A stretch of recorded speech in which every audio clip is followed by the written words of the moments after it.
today was based on the fact of you're the bottleneck until you learn to delegate. Absolutely. And there's a difference between intuitively knowing that or understanding it conceptually and then actually doing it. Yeah. And then like I was kind of filling you in before we went live on the situation.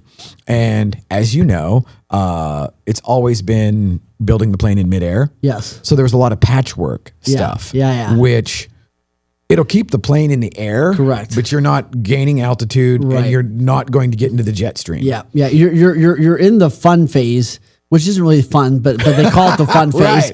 Wait, and okay. You're trying to get to predictable success. So fun phase is like just grab a hammer. You know, we're trying to build something. Like just put something on the wall. You know, it's a barn race. It really is. Like everyone just do something and we hope it works out. You know what I mean? Or like just grab an oar. We're just trying not to drown. You know what I mean? So that's the fun phase. Yeah. But then you're wanting to get to predictable success, where it's like, hey, I want to be able to know this thing can work over and over and over. And in order to get there, you have to go through a beautiful phase called whitewater.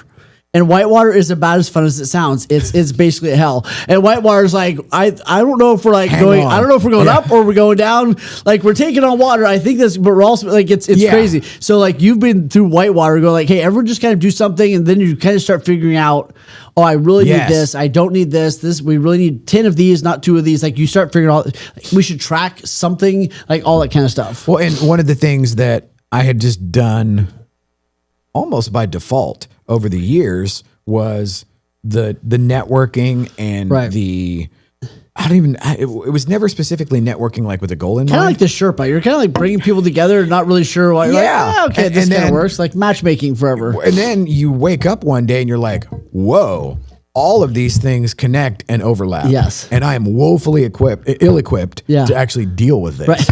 and or to be of value to the people that I actually know, like, and trust. Yes, you know, absolutely. So that was the next, I guess you would say, level of self-awareness. Yeah. You know, where it becomes like, oh shit, I can't do this. Right. You know, like there's a level of too many moving parts. Yeah. And it's like, I can understand the parts. Right. But I can't move them all myself. Correct. And so then there becomes the anxiety or the hesitation. Yes. And the trepidation of pulling. That's why I said I pulled the trigger. Yeah. And it was like, oh, I just signed a contract, you know? Yeah. And so there's that. And then it's like, but then I start looking at, and this is another thing that, well, you remember whenever we first started doing this, I was in the midst of the cage fight with the CPA, like 3 times a week. They'd send me this spreadsheet of just ridiculous shit where I'm like, I don't even know what that is. And it's like, yes, that's my name. Yes, that is my email. I did sign that. Yes. I don't know what it was for. Those are invoices that I had come in,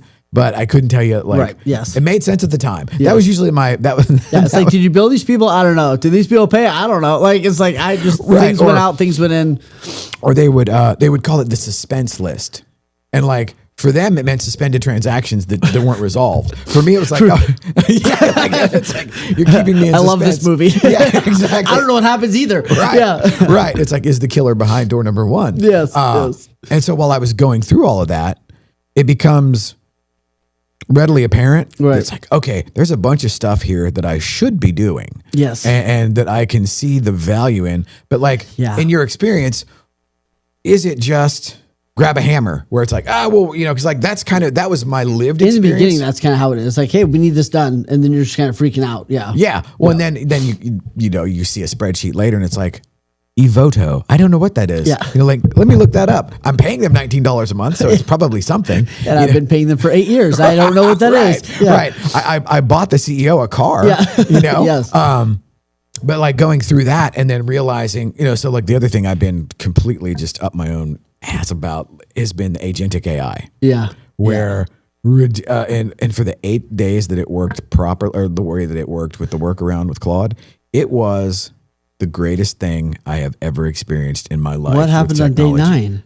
Anthropic closed the loophole. Okay. So there used to be where I'm on the Pro Max $200 a month subscription or whatever to Claude, and you do OpenClaw, so it's like a robot.